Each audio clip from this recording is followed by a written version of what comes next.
ಶಾಯಿ ಜಾತ್ರ್ಯಾಗ break dance ಆಡಿದೆ ನನ್ನ ಮಗಳಾಗ ಉಳಕೊಂಡಿ ಮನದಾಗ ಕಟ್ಟಿಗೆ ಗುಂಪಿನ್ಯಾಗ ಎಷ್ಟ ಸೋಗಾರ ನಡೆಸ್ತೀನಿ ಊರಾಗ ಒಮ್ಮೆ ಸಿಕ್ಕಾರ ಒಯ್ತೀನಿ ಸಂಜೆ.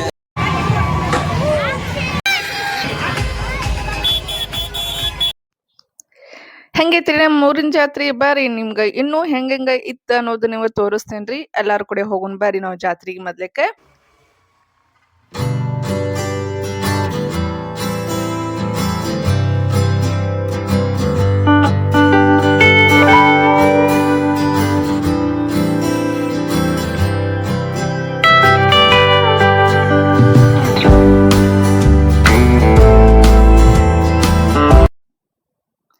ಇದ ನೋಡ್ರಿ ನಮ್ನ ಗೋಟನ್ ಏರಿಯಾದಾಗ ಇರುವಂತಹ ಜಾತ್ರೆ ರೀ. ನಮ್ ಸೌದತ್ಯಾಗ ಒಂದು ದೊಡ್ಡ ಜಾತ್ರೆ ಆಕತ್ತಂದ್ರ ಅದು ಇದ ನೋಡ್ರಿ. ಯಾವ್ದಂತೀರ್ನ ಇದು ಚಿದಂಬರೇಶ್ವರ ಜಾತ್ರೆ ರೀ. ವರ್ಷದಾಗ ಡಿಸೆಂಬರ್ ತಿಂಗಳದಾಗ ಆಕತ್ರಿ ಇದು. ಸಾರಿ ನವೆಂಬರ್ ಅಥವಾ ಡಿಸೆಂಬರ್ ಹಿಂಗ್ ಬರುತ್ತರಿ. ಅದ ನಕ್ಷತ್ರ ಕೂರಿದ್ರ ಮ್ಯಾಲ ಅವ್ರು ಇಟ್ಟಿರ್ತಾರ.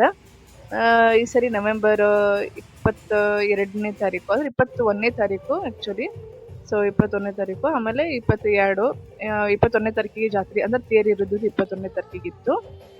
ಜಾತ್ರೆ ಅಂದ್ರೆ ಏನ್ರಿಪ್ಪ ಹೇಳ್ತೀನಿ, ಹುಡುಗರು ಹುಡುಗಿಯರಿಗೆ ಅಂದ್ರೆ ಹೇಳ್ ಮಾಡ್ಸಿದ ಜಾಗ ಅಂದ್ರೆ ಇದ ನೋಡ್ರಿಪ್ಪ. ಆಟ ಆಡಾಕ ಹಂಗ ಹುಚ್ಚರ್ಗತೆ ಅದೇನೋ ಪಿಪಿ ಉದ್ಕೊಂಡು ಓಡಾಡ್ತಾರ್ರಿ. ಇಂಥ ಜಾತ್ರೆಯಾಗ ಕೆಲವರು ನಮ್ಮ ಫ್ರೆಂಡ್ಸ್ ಅದು ಸಿಕ್ರಂದ್ರು ಭಾಳ ಇಷ್ಟ ಆಗತ್ತೆ. ಅಂತದ್ರಾಗ ನಮ್ಮ ನೇತ್ರ ಅಂತ ಹೇಳಿ ನಮ್ಮ ಫ್ರೆಂಡ್ ಕೂಡ ಸಿಕ್ಳರಿ. ವಿಡಿಯೋ ಮಾಡುವಾಗ ಹಾಯ್ ಅಂತ ಅಂದ್ಲು. ನೀನು ಜಾತ್ರೆಗೆ ಬಂದಿಯೇನಮ್ಮ ಅಂದೆ. ಹೌದು. ಸೊ ಅವಳು ಜಾತ್ರೆಗೆ ಬಂದಿದ್ಲು ಹುಡುಗರು ಕರ್ಕೊಂಡು. ಇದೇ ನೋಡ್ರಿ ಜಾತ್ರೆ ಅಂದ್ರೆ ಇದು ಗುಡಿ ಒಳಗ ಹೋಗುವಂತ ಎಂಟ್ರೆನ್ಸ್. ಮುಂಚೆ ನಾವು ಇದ ಏರಿಯಾದಾಗ ಇದ್ವಲ್ಲ, ಹಿಂಗಾಗಿ ಜಾತ್ರೆದು ನಮ್ಗೆ ಸ್ವಲ್ಪ ಜಾಸ್ತಿ ಅಟ್ಯಾಚ್ಮೆಂಟ್ ಅದ. ಹಾಗೆ ಈ ಗುಡಿದು ಕೂಡ ಅಷ್ಟೇ ಅಟ್ಯಾಚ್ಮೆಂಟ್ ಅದ ರೀ ನಮ್ಗ. ಇದನ್ನ ಉಸ್ತುವಾರಿನ ದೀಕ್ಷಿತ್ರ ವಂಶದವರು ಇದನ್ನ ತಗೊಂಡಿದಾರ್ರಿ. ಸೊ ಇದರದ್ದೇನು ಜಾತ್ರೆದು ಏನೇ ಇರುತ್ತಲ್ಲ, ಉತ್ಸವಾರಿ ಅದೇನೋ ಇರುತ್ತಲ್ಲ, ಅದನ್ನೆಲ್ಲ ಇವ್ರಿ ದೀಕ್ಷಿತ್ರ ವಂಶಸ್ಥರು ಏನದಾರಲ್ರಿ ಅವರು ಇದನ್ನೆಲ್ಲ ನೋಡ್ಕೋತಾರ. ಏನಪ್ಪಾ ಗುಡಿ ಒಳಗೆ ಎಂಟರ್ ಆಗ್ಬೇಕು ಅನ್ನೋಕ ನಮ್ಮ ಏರಿಯಾನ ಎಲ್ಲಾ ಆಂಟಿಗಳು ಬಂದಿದ್ರು ನೋಡ್ರಿ. ಅವರು ಒಂದೆಲ್ಲ ಗ್ಯಾಂಗ ಬಂದಿದ್ರಿ. ಅವ್ರು ಇವರೆಲ್ಲ ಫ್ರೆಂಡ್ಶಿಪ್ ರೀ, ಇವರೆಲ್ಲರೂ ಫ್ರೆಂಡ್ಸ್. ಸೊ ಅವರು ಬೆಟ್ಟ ಆದ್ರ ಗುಡಿ ಒಳಗ. ಅಂದ್ರೆ 2ನೇ ದಿನ ಅಂತಂದ್ರೆ ಸ್ವಲ್ಪ ಗದ್ಲು ಕಡಿಮೆ ಇರುತ್ತೆ ಅಂತ ಹೇಳಿ ಎಲ್ಲರೂ ಕೂಡ 2ನೇ ದಿನಾನೇ ಜಾಸ್ತಿ ಹೋಗಿರ್ತೇವ್ರಿ ಜಾತ್ರೆ ಮಾಡಕ. ತೇರಿಗಾರ 1ನೇ ದಿನಾನೇ ಇರುತ್ತೆ. ಇವಾಗ ಇದು ಗೋಪುರದೆಲ್ಲ ಸ್ಥಾಪನೆ ಮಾಡಬೇಕು ಅಂತ ಹೇಳಿ ಇದ್ರದ್ದು ಏನಂತಾರಪ್ಪ ಐಡಿಯಾನು ಹಾಕೊಂಡಿದ್ದಾರೆ. ಸೊ ಇಲ್ಲಿ ನೀವು ಒಳಗೆ ಎಂಟರ್ ಆದ್ರಂದ್ರೆ ಇಲ್ಲಿ ನಮ್ಮ ಚಿದಂಬರೇಶ್ವರ ಅವರ ಎಲ್ಲ ಪವಾಡಗಳ ಬಗ್ಗೆ, ಅವರು ಹುಟ್ಟಿದ್ದು ಹಾಗೆ ಬೆಳೆದಿದ್ದು ಎಲ್ಲನೂ ಕೂಡ ಈ ರೀತಿಯಾಗಿ ಒಂದು ಚಿತ್ರಣ ಮಾಡಿ ಇಡೀ ಗುಡಿಯ ತುಂಬ ಅದನ್ನ ಹಾಕಿದಾರ್ರಿ. ಇಲ್ಲಿ ನೀವು ಬಂದ್ರಂದ್ರೆ ಪೂರ ಎಲ್ಲ ನೀಟಾಗಿ ಡೀಟೇಲ್ ಆಗಿ ನೋಡ್ಕೋಬಹುದು. ಅವತ್ತಂತರೂ ಇವ್ರು ಏನು ಮಾಡ್ತಾರಂದ್ರೆ ದಿನ ಒಂದೊಂದು ಪೂಜೆ ಅವತಾರದಾಗ ಇಟ್ಟಿರ್ತಾರೆ ಶಿವಲಿಂಗಿಗೆ. ಇವತ್ತು ನೋಡ್ರಿ ಎಷ್ಟು ಚಂದ ಬುತ್ತಿ ಪೂಜೆ ಮಾಡಿದ್ದಾರೆ. ಭಾಳ ಚಂದ ಕಾಣಕತ್ತೈತ್ರಿ ನಮ್ಮ ಚಿದಂಬರೇಶ್ವರ. ಕೆಳಗಡೆ ಪಾರ್ವತಿ ಕೂತಿದ್ದಾರೆ. ಸೊ ಆ ಅವತಾರದಲ್ಲಿ ಬುತ್ತಿ ಪೂಜೆನ ಮಾಡಿದ್ರು. ಭಾಳ ಚಂದ ಮಾಡಿದ್ರು ಅಂದ್ರು ಅಷ್ಟು ಅಡ್ಡಿ ಇಲ್ಲ ರೀ.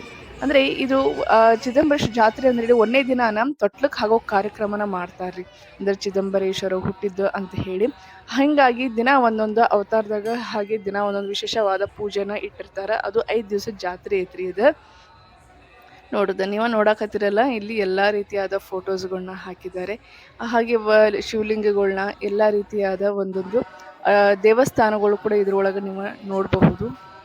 ನಮ್ಮ ಚಿದಂಬರೇಶ್ವರ ಅವರು ಅವರ ತಾಯಿಯಿಂದ ಬಂದಾಗ ಅವರ ಪವಾಡಗಳನ್ನ ಚಿಕ್ಕವರಿದ್ದಾಗಿಂದಲೇ ಅವ್ರ ಪವಾಡಗಳನ್ನ ಅವರು ಈ ಸಮಾಜಕ್ಕೆ ಸಾರ್ತಾ ಬಂದಂತಹ ಮುಗ್ಧ ವ್ಯಕ್ತಿ ಅಂತಂದ್ರು ಅಡ್ಡಿಲ್ಲ. ಸೊ ಅವು ಬೆಳೆಯಬೇಕಾದ್ರೆ ಅವರು ಹಸುವಿನ ಜೊತೆ ಆಟ ಆಡೋದು, ಮಕ್ಕಳ ಜೊತೆ ಆಟ ಆಡೋದು, ಮಣ್ಣಿನ ಜೊತೆ ಆಟ ಆಡೋದು, ಈ ರೀತಿಯಾಗಿ ಒಂದು ತಮ್ಮ ಬಾಲ್ಯ ಜೀವನನ ಭಾಳ ಅತ್ಯುತ್ತಮವಾಗಿ ಕಳೆದಂಥವ್ರು ಅವರ ಪವಾಡ ಪುರುಷರು ಹೌದ್ರಿ. ನೀವು ಈ ಗುಡಿಗೆ ನಡ್ಕೊಂಡ್ರಂತರೂ ಭಾಳ ಒಳ್ಳೆಯದು, ಭಾಳ ಚಲೋ ಆಗುತ್ತೆ. ಹಾಗೆ ಇಲ್ಲಿ ಕೂಡ ಹೊರಗಡೆ ದೀಪನ ಹಚ್ಚಿಟ್ಟಿದ್ರು. ಸೊ ದೀಪೋತ್ಸವ ಅಂತ ಹೇಳಿ ಕೂಡ ಮಾಡಿರ್ತಾರೆ. ಇಲ್ಲಿ ನೋಡ್ರಿಪ್ಪ ನಮ್ದಂತರೂ ಹೊರಗಡೆ ನೋಡಕತ್ರ ಲೈಟಿಂಗ್ ಗಿಟ್ಟಿಂಗ್ ನೋಡಿದ ಕೂಡ ತಿಳಿಗಿರನತ್ತರಿ. ಯಾಕಂದ್ರೆ ಅಷ್ಟು ಚಂದ ಇರುತ್ತೆ.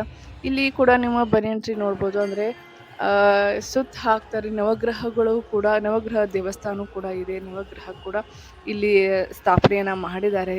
ನೀವು ಇಲ್ಲಿ ಕೂಡ ಬಂದರೆ ಇಲ್ಲಿ ಗುಡಿ ಬಂದರೆ ಕಂಪ್ಲೀಟ್ ನಿಮ್ಗೆ ಸಿಗುತ್ತೆ ಅಂತ ಅಡ್ಡಿ ಇಲ್ಲ ರೀಪ ನಿಮಗೆ.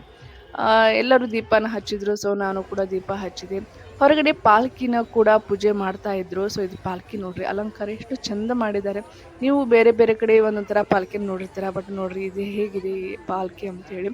ಇಲ್ಲಿ ಕೂಡ ದೇವರ ಒಳಗಡೆನೆ ಮೂರ್ತಿನ ಕುಂದಿಸ್ಬಿಟ್ಟು ಪಾಲ್ಕಿ ಪೂಜೆನ ಮಾಡ್ತಾ ಇದ್ರು. ತೇರಂದ್ರು ನಿನ್ನೆ ಎಳೆದಿದೆ. ಸೊ ಇದು 2ನೇ ದಿನ ಇರೋದಕ್ಕೆ ಇದೇನೋ ಪಾಲ್ಕಿದ ಪೂಜೆ ಮಾಡ್ತಾ ಇದ್ರು. ಬಟ್ ಇದ್ರ ವಿಶೇಷತೆ ನನಗೆ ಆಗಲಿಲ್ಲ ನನಗೆ ಅಷ್ಟೇ. ಹಾಗೆ ಇವ್ರು ಪಾಲ್ಕಿನ ಪೂಜೆ ಮಾಡಿದ್ರೆ ಎಲ್ಲರೂ ನಿಧಾನವಾಗಿ ನಡ್ಕೊಂಡು ಹೋಗ್ತಾರೆ. ಬಟ್ ಇದು ಹಂಗಲ್ಲ, ಎಷ್ಟು ಸ್ಪೀಡ್ ಆಗುತ್ತೋ ಅಷ್ಟು ಓಡ್ಕೊಂಡು ಈ ಪಾಲ್ಕಿನ ತೊಗೊಂಡು ಹೋಗ್ತಾರೆ. ಹಾಗೆ ನಿಧಾನವಾಗಿ ತೊಗೊಂಡು ಹೋಗುವಂಥದ್ದು ಅಲ್ಲ. ಮಕ್ಕಳಿಗಂತೂ ಇಲ್ಲಿ ಜಾತ್ರೆ ಅಂದರೆ ಭಾಳ ಇಷ್ಟ ಅಲ್ಲ ರೀ. ಎಲ್ಲ ಥರ ಆಟ ಆಡಲಿಕ್ಕೆ ಸಾಮಾನು ಇರ್ತಾವೆ ಅವಕ್ಕೆ. ಹಾಗೆ ಗಾಡಿಗಳೆಲ್ಲರೂ ಎಲ್ಲ ಇದ್ದು ರೀ. ಸೊ ನೋಡ್ರಿ, ಇವಾಗ ಪಾಲಿಕೆ ಅನ್ನೋದು ಯಾವ ರೀತಿಯಾಗಿ ಪಟ್ನ ಹೋಗ್ಬಿಡುತ್ತೆ ಅಂತ ನಿಮ್ಗೆ ತೋರಿಸ್ತೀನಿ. ಹಿಂಗೆ ಕಣ್ಮುಚ್ಚು ತೆಗಿರಾಗ ನೋಡೋದು ಹೋಗೇ ಬಿಡ್ತು. ಸೊ ಅಷ್ಟು ಜೋರ್ಲೆ ಓಡಾಡಿ ಹೋಗ್ಬಿಟ್ರು. ಕಾರಣ ಏನಪ್ಪ ಅಂತ ನನಗೆ ಆಗಲಿಲ್ಲ ಅದಷ್ಟೇ. ಅಂದರೆ ಅಷ್ಟು ಸ್ಪೀಡಾಗಿ ಆ ಪಾಲ್ಕಿನ ತೊಗೊಂಡು ಹೋದರು. ಜಾತ್ರೆ ಅಂತ ಅಂದರೆ ಏನು ರೀ, ಹೆಣ್ಮಕ್ಳಿಗೂ 108 ಸಾಮಾನು ತೊಗೊಳಕ್ಕೆ ಒಂದು ಮಾರ್ಕೆಟ್ ಅಂತಂದರೂ ಅಡ್ಡಿಲ್ಲ, ಚೀಪೆಸ್ಟ್ ಮಾರ್ಕೆಟ್ ಅಂದರೂ ಅಡ್ಡಿಯಿಲ್ಲ. ಇಲ್ಲಿ ಬಂದಂತಹ ಎಲ್ಲ ಅಂಗಡಿಗಳೇನು ಅದಾವಲ್ರಿ, ಸಣ್ಣ ಪುಟ್ಟ ಅಂಗಡಿಗಳು, ಎಲ್ಲೆಲ್ಲಿ ಜಾತ್ರೆಗಳು ನಡೀತಾವೆ, ಹಬ್ಬಗಳು ಎಲ್ಲೆಲ್ಲಿ ಇರುತ್ತಲ್ಲ, ಸೊ ಅಲ್ಲಿ ಅವರ ಅಂಗಡಿಗಳ್ನ ಹಾಕ್ತಾ ಹೋಗ್ತಾ ಇರ್ತಾರೆ. ಈ ಸಾರಿ ಅಂತೂ ಜಾತ್ರೆಯಾಗ 100 ರೂಪಾಯಿ, 50 ರೂಪಾಯಿ, 150 ರೂಪಾಯಿ ಸಾಮಾನು ಅಂತೂ ಭಾಳ ಇದ್ದು ರೀ. ಐಟಮ್ಸ್ ಅಂತೂ ಮಸ್ತ್ ಇದ್ದು. ಎಲ್ಲ ಬ್ಯಾಗ್, ಲೇಡೀಸ್ ಬ್ಯಾಗ್ಗಳು, ಹಾಗೆ ಬಾಲ್ಸ್. ಹುಡುಗರಿಗಂತೂ ಹೇಳಿ ಮಾಡ್ಸಿದ್ದು ಬಿಡ್ರಿಪ್ಪ ಜಾತ್ರೆ ಅಂದ್ರೆ. ಮಕ್ಕಳನ್ನೆಲ್ಲ ಕರ್ಕೊಂಬಂದ್ವಿ ಅಂದ್ರೆ ಮುಗಿದ ಹೋತ್ರಿ. ಜಾತ್ರೆ ಅನ್ನೋದು ಏನು ಇರುತ್ತಲ್ಲ ಎಲ್ಲ ಪೂರೆಲ್ಲ ಖಾಲಿನ ಮಾಡಿಬಿಡ್ತಾರೆ ರೀ ಅವ್ರು. ಹಂಗೆ ಇದೇನೋ ಲೈಟಿಂದ ಏನೋ ಬಂತು. ಸೊ ನಂಗೆ ಭಾಳ ಚಂದ ಅನಿಸ್ತು. ಸೊ ನೋಡೋಣ ಅಂತೇಳಿ ಹಾಕ್ಕೊಂಡೆ. ಹಾಗೆ ಬಜ್ಜಿ ಗಿಜ್ಜಿ ಎಲ್ಲ ಏನು ತಿನ್ನೋ ಐಟಮ್ ಏನು ಕಡಿಮೆ ಅಂತೀರನ್ರಿ, ಎಲ್ಲ ರೀತಿಯಾಗಿ ತಿನ್ನೋ ಐಟಮ್ ಕೂಡ ಇರ್ತಾವೆ. ಹಾಗೆ ನಾವು ಜಾತ್ರೆಗೆ ಹೋದ್ರೆ ಐಟಮ್ಗಳ್ನ ತೊಗೊಳ್ತೇವೆ ಇಲ್ಲೋ ಗೊತ್ತಿಲ್ಲ. ಬಟ್ ಚಾಟ್ಸ್ ಅಂತೂ ಏನು ಬರ್ತಾವಲ್ಲ, ಯಾವುದನ್ನು ಮಿಸ್ ಮಾಡಿ ಮಾತ್ರ ಬರೋದಿಲ್ಲ. ಇಲ್ಲಿ ಇವು ಆಟ ಆಡೋದು ಒಂದು ಲೆಕ್ಕ ಆದ್ರೆ, ಇವ್ರ ಜೊತೆ ಅಚ್ಚಾಡೋದು ಕಿಚ್ಚಾಡೋದು ಏನು ಸೌಂಡ್ ಕೇಳ್ತಿರಲ್ಲ, ಅದಂತೂ ದೊಡ್ಡದು ಬಿಡ್ರಿಪ್ಪ. ಮನ್ಯಾಗ ಅಚ್ಚಾಡ್ರೆ ಎಲ್ಲರೂ ಬೈತಾರೆ. ಬಟ್ ಜಾತ್ರೆ ಒಳಗೆ ಹೋದಾಗ ಕಿರ್ಚಾಡ್ರೆ ಯಾರು ಏನಲ್ಲ, ಅದನ್ನೇ ಜಾತ್ರೆ ಅಂತಾರೆ. ಸೊ ಜಾತ್ರೆ ಅಂತ ಅಂದ್ರೆ ಏನ್ರಿಪ್ಪ, ನಾವು ಸ್ವಚ್ಛಂದವಾಗಿ ಹಾರಾಡ್ತಾ ಅನ್ನೋ ಒಂದು ಟೈಮ್, ನಮ್ಮೊಂದು ಕ್ಷಣಗಳನ್ನ ಕಳಿತೇವಲ್ಲ, ಅದೇ ಜಾತ್ರೆ ಅನ್ನೋದು. ಅಷ್ಟೇ ನೋಡ್ರಿಪ್ಪ ಹೇಳ್ತೀನಿ ನಾನು. ಯಾಕಂದ್ರೆ ಅಲ್ಲಿ ದೇವಸ್ಥಾನಕ್ಕೆ ಬಂದು ನಾವು ದೇವ್ರ ಹತ್ರ ಬೇಡ್ಕೊಳ್ಳೋದು ಜಸ್ಟ್ ಒಂದು 5-10 ನಿಮಿಷ ನಿಂದಿರ್ತೀವಿ ಅಷ್ಟೇ. ಆದ್ರೆ ಜಾತ್ರೆ ಒಳಗೆ ಓಡಾಡಕತ್ತೀವಿ ಅಂದ್ರೆ ನಮ್ಮ ತಾಸು ಗಂಟ್ಲೆ ಅಡ್ಡಾಡಿ ಬರ್ತೀವಿ. ಅದು ಏನು ತೊಗೊಳ್ದೇ ಇರಲಿ, ಬಟ್ ಸ್ವಚ್ಛಂದವಾಗಿ ಅಡ್ಡಾಡಿ ಬರ್ತೀವಿ. ಹಾಗೆ ಹೆಣ್ಮಕ್ಳಿಗಂತೂ ಇವೆ ಪಿಂಗಾಣಿ ಸಾಮಾನುಗಳಂತೂ ಮಸ್ತಾಗಿದ್ದು ರೀ. ನಾನು ಇದ್ರೊಳಗೆ ಜಾರ್ಗಳನ್ನ ತೊಗೊಂಡೆ, ಸಣ್ಣ ಸಣ್ಣ ಜಾರ್ ಬೇಕಾಗಿದ್ದು. ನಾನು ಆಟ ಆಡೋಕೆ ಆಗೋದಿಲ್ಲಪ್ಪ, ನೀನೇ ಆಟ ಆಡು ಅಂಥೇಳಿ ನನ್ನ ಮಗಗೆ ಹೇಳಿ ಕಳಿಸಿದೆ. ಸೊ ಅವನೇ ಕುಂತ್ಕೊಂಡು ಎಲ್ಲ ಜೋಕಾಲಿ ಆಟ ಆಡಿ ಬಂದಾರಿ. ನೀವು ಜಾತ್ರೆಗೆ ಹೋದಾಗ ನೀವು ಆಟ ಆಡ್ತಿರೋ ಇಲ್ಲೋ ಅಂತ ಹೇಳಿ ಕಮೆಂಟ್ ಒಳಗೆ ಹಾಕ್ರಿ. ಯಾಕಂದ್ರೆ ನಾ ಹೋಗಿ ಆಟ ಆಡೋಕೆ ಮುಗಿದ್ರಿಪ್ಪ, ಕುತ್ತಿಗೆ ಅದು ಹಿಡಿದು ಬಿಡ್ತಂದ್ರೆ ಅದೇನೋ ಯಾನಿ ಬೇಕು ದುಡ್ಡು ಕೊಟ್ಟು ಹೋದ್ರು ತೊಗೊಂಡ್ರು ಅಂತಾರಲ್ಲ, ಆ ರೀತಿ ಆಗಬಾರ್ದಲ್ಲ. ಅದಕ್ಕಾಗಿ ನಾನು ಅದನ್ನ ರಿಸ್ಕ್ ತೊಗೊಳಕ್ಕೆ ಹೋಗಲಿಲ್ಲ. ಜಾತ್ರೆ ಅಂದ್ರೆ ಏನ್ರಿ, ಹೆಣ್ಮಕ್ಳಿಗೆ ಒಂಥರ ಖುಷಿ, ಗಂಡ್ಮಕ್ಳಿಗೂ ಒಂಥರ ಖುಷಿ. ಜಾತ್ರೆಗೆ ಎಲ್ಲರೂ ಊರಿನ ಮಂದಿನೆಲ್ಲ ಸೇರಿಸುವಂಥ ಶಕ್ತಿ ಇರುತ್ತೆ. ಹೌದಂತೀರೋ ಇಲ್ಲೋ ನೀವು? ಮತ್ತೆ ಇದೇ ಥರ ಇನ್ನೊಂದು ಹೊಸ ವ್ಲಾಗ್ ಜೊತೆ ಮತ್ತೆ ಬೆಟ್ಟಕ್ಕೇನ್ರಿ. ಎಲ್ಲಿವರೆಗೂ ಬಾಯ್ ಬಾಯ್. ಸಬ್ಸ್ಕ್ರೈಬ್ ಮಾಡೋದನ್ನ ಮಾತ್ರ ಮರ್ಯಾಕೆ ಹೋಗ್ಬೇಡ್ರಿ. ಬೆಲ್ ಐಕಾನ್ ಮೇಲೆ ಕ್ಲಿಕ್ ಮಾಡ್ರಿ. ಹಾಗೆ ಲೈಕ್ ಬಟನ್ನ ಒತ್ತೋದನ್ನ ಮಾತ್ರ ಮರಿಬೇಡ್ರಿ. Thank you. ಮತ್ತೆ ಸಿಗ್ತೀನಿ ಎಲ್ರಿಗೂ. ಬಾಯ್ ಬಾಯ್.